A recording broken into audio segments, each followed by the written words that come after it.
लेकिन भाग्य में लिखा था काला संजय। शादी के बाद संजय का दोस्त एक दिन कहता है, अरे भाभी जी और तू साथ में ऐसे लगते हैं जैसे black and white TV. Sanjay दोस्त की बात से बहुत निराश हो जाता है। तभी मुक्ता कहती है, अभी तो आपने हम लोगों की शादी की एल्बम नहीं देखी, उसमें तो ये और काले लग रहे हैं। तभी सास आ जाती है।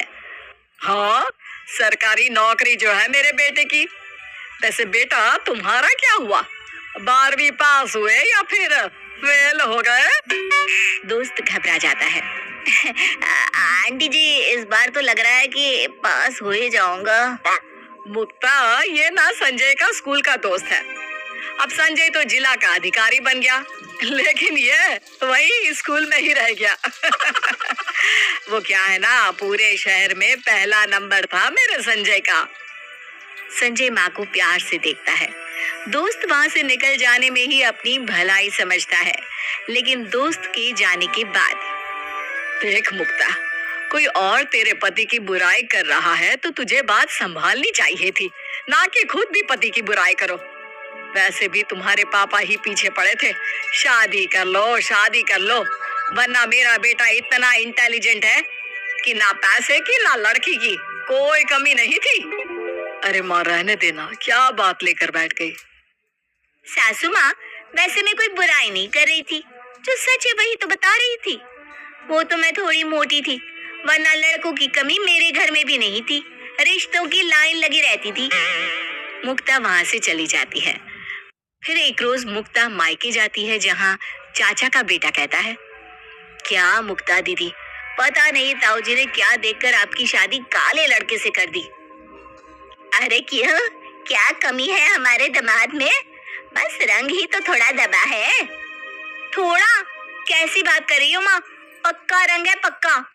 और माँ सास की जुबान तो ऐसे चलती है जिसे पता नहीं कौन सी हेमा मालिनी चाहिए थी उन्हें अपने बेटे के लिए। तभी पिता आ जाते हैं। अरे मुक्ता आई है क्या? वैसे क्या लाई हो मुक्ता? पापा घर के लिए बड़ा टीवी लाई हूँ, घर में टीवी नहीं था तो सोचा टीवी ही ले जाऊं। अरे लेकिन बेटा पैसे कहाँ से आए? इतने पैसे कोई छोटी रकम तो नहीं है। अरे पापा बहुत पैसा है हम लोगों के ससुराल में, तो थोड़ा सा मैंने ले लिया तो क्या हो गया। मुक्ता आए दिन मायके में ससुराल का धौंस जताने के लिए महंगे महंगे तोहफे लाती। फिर एक दिन, अरे माँ, ये मेरी चेकबुक के बीच बीच के पेज कैसे फटे हैं और चेक गायब है? अरे तो क्या हो गया, तेरी साइन तो नहीं है ना? माँ मैं एडवांस में साइन करके कुछ चेक रख लेता हूँ कि कभी घर में जरूरत पड़े तो मैं चेक करता हूँ अपना अकाउंट। संजय देखता है कि उसके बैंक से कई बार पैसे निकले हैं, जिसकी उसे बिल्कुल खबर नहीं थी। माँ ये कैसे हो सकता है, मैं पुलिस कंप्लेन करता हूँ। पास खड़ी मुक्ता के सर से पसीना टपकने लगता है। सास समझ जाती है कि मामला क्या हो सकता है। हाँ हाँ क्यों नहीं, करो करो। जब पुलिस का डंडा चोर की पीठ पर धाए धाए पड़ेगा ना तो पता चलेगा चोरी क्या होती है। मुक्ता ये बात सुनकर रोना शुरू कर देती है।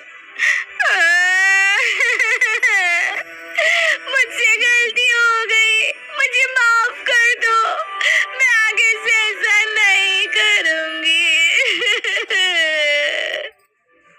मुक्ता तुम, ये तो मैंने सोचा भी नहीं था, लेकिन तुम्हें ऐसी क्या जरूरत पड़ गई? तुम ऐसे ही पैसे मांग लेती मुझसे। मैं कुछ घर वालों को देना चाहती थी, लेकिन तुम्हारी माँ की बोलियों से डर गई कि कहीं वो बवाल ना कर दे। मेरे कंधे पर रखकर अपने गुनाह ना छुपा बहू। गुनाह? कैसा गुनाह? गुनाह? पुलिस तो ऐसे बोल रही है जैसे मैंने किसी का मर्डर कर दिया हो। अरे पति के पैसे पर हर औरत का अधिकार होता है, समझी? क्या कहता कोई मुक्ता का बदला रूप देखकर। सास भी हैरान रह जाती है। अरे ठीक है, लेकिन देखो मुझे फालतू के खर्चे पसंद नहीं है मुक्ता। मैं नहीं चाहता कि तुम ऐसे फिर से पैसे खर्च करो। मुक्ता मन मारकर रह जाती है, लेकिन शौक शौक कहाँ कम होने वाले थे। एक दिन, अरे भाभी वो क्या है ना, मुझे कुछ पैसे की जरूरत है, क्या आप मुझे 10,000 दे सकती हैं? मैं दे दूंगी आपको वापस, इनकी सैलरी आ जाएगी तब। अरे हाँ हाँ मुक्ता, क्यों नहीं। वैसे भैया तो इतना अच्छा कमाते हैं, ऊपर से कोई फालतू शौक भी नहीं। फिर तुम्हें पैसों की जरूरत कैसे आन पड़ी? अरे वो क्या है ना भाभी, आप तो जानती हैं, कुछ खर्चे ऐसे होते हैं कि पति को बता नहीं सकते। पड़ोसन मुक्ता को पैसे दे देती है। कुछ दिन बाद, अरे कल्लू कैसे हो, कहाँ हो, दिखाई नहीं दे रहे हो। अरे मुक्ता दीदी, शादी के बाद मायके कम आती हैं आप, इसलिए चाची से तो आपका हाल मिलता रहता है। हाँ हाँ, माँ बता रही थी कि तुम पूछते हो। अरे कल्लू ये बताओ, तुम तो ब्याज में पैसा देते हो मैंने सुना है। हाँ हाँ दीदी बोलो, कितना पैसा लगा दे तुम्हारा मार्केट में? अरे नहीं नहीं, पैसा लगाना नहीं है, बल्कि पैसा चाहिए ब्याज में। अरे काहे मजाक कर रही हो दीदी, इतना तो जीजा कमाई लेते हैं कि तुमको कोई कमी ना रहने दे। अरे जैसे शक्ल से काले हैं ना, वैसे दिल के भी काले हैं। अरे छोटी छोटी जरूरत के लिए भी भिखारी की तरह अपने ही पति से मांगना पड़ता है, ऊपर से सास की मंजूरी, क्यों चाहिए, कितना चाहिए, ये सब झेलना। अरे कुछ पैसा दिला दो ना ब्याज पर दीदी ब्याज कहाँ से दोगी? मोटा पैसा लगता है ब्याज का। अरे उसकी चिंता ना कर, वो तो मैं दे दूंगी। तुम ना मुझे 1 लाख दे दो। हाँ लेकिन 5,000 महीना देना होगा।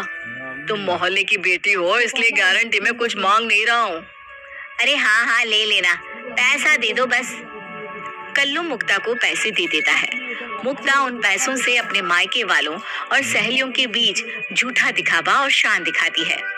एक सहेली कहती है, मुक्ता तेरा पति भले ही काला है, लेकिन ऐश तो पूरी करती है। हाँ लेकिन क्या करे, काला पति है ना, कहीं ले जा नहीं सकती। सहेलियों को मुक्ता की बात अजीब लगती है। फिर अगले ही महीने कल्लू का फोन मुक्ता के पास आता है। अरे मुक्ता, वो ब्याज के पैसे का वक्त हो गया है। हाँ हाँ कल्लू, मैं दे देती हूँ, देख ऐसे ना फोन मत किया कर। ठीक है, लेकिन जल्दी दे देना। हाँ। मुक्ता पति की जेब से पैसा चुराती है, जिसे संजय देख लेता है। ये क्या हरकत है मुक्ता, पैसे की जरूरत थी तो मुझसे मांग लेती। मेरी तो किस्मत ही खराब है, जो तुम्हारे जैसे काले आदमी से शादी हो गई। पैसे पैसे के लिए भी तरस गई हूँ मैं। अरे लेकिन तुम्हें क्यों पैसे चाहिए, बता तो दो। इतने पैसे तो तुम्हारे पास होते ही हैं कि जरूरत की चीजें ले सको। मुक्ता अब जैसे तैसे कल्लू का ब्याज देती, कभी किसी से उधार मांगती, कभी किसी से। लेकिन फिर एक दिन, देखो मुक्ता, मुझे 10 दिन के अंदर पैसे चाहिए, नहीं तो मैं तुम्हारे ससुराल आ जाऊंगा। मुक्ता घबरा जाती है और अपने मायके चली जाती है। अरे संजय, बहू रोते रोते मायके गई है, जरा जाकर देख तो क्या हो गया। संजय भी मुक्ता के पीछे उसके मायके चला जाता है, जहाँ वो बाहर खड़ा होता है और अंदर मुक्ता माँ से कह रही होती है, माँ मैंने काले आदमी से शादी करके ठीक नहीं किया, मैं उस घर में नहीं रहना चाहती, वो लोग मेरा कोई ख्याल नहीं रखते, मुझे एक एक पैसे के लिए मोहताज कर दिया है। माँ मैंने अपने मोहल्ले की कल्लू से 1 लाख लिए थे, वो तुम वापस कर दो, वरना वो मेरे ससुराल जाएगा। माँ कुछ कहने जा रही थी कि संजय वहां आता है। मुक्ता, ये बात तुम मुझे बताती तो मुझे अच्छा लगता कि एक बीवी ने अपने पति से मन की बात की, लेकिन मुझे नहीं पता था कि तुम्हें तो मैं अच्छा ही नहीं लगता हूँ। खैर मैं जा रहा हूँ, मैंने कल्लू के पैसे भी दे दिए हैं, काला होना मेरा गुनाह नहीं है। अरे रुकिए तो जमाई जी, माना मेरी बेटी गोरी है, लेकिन इसका मन काला है।